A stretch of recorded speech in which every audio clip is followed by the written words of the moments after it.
ولی یک گپ آخر میزنم، لعنت الله به او شخصی، لعنت الله به او شخص. شما آمین بگوید. لعنت الله به او شخصی که درسا و مراکز قرآن بسته میکنه با شیطانی خود، با دسیسه های خود، با برنامه های ابلیسی و شیطانی خود درس قرآن بند میکنه. او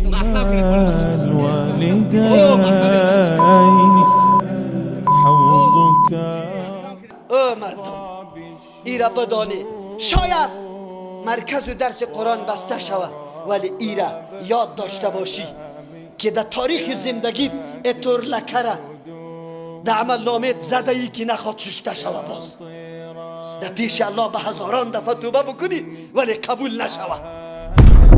به اینمی قدر ریش میایی درس قرآن به محض گپای عادی بند میسازی، پیش الله رفته نیستی.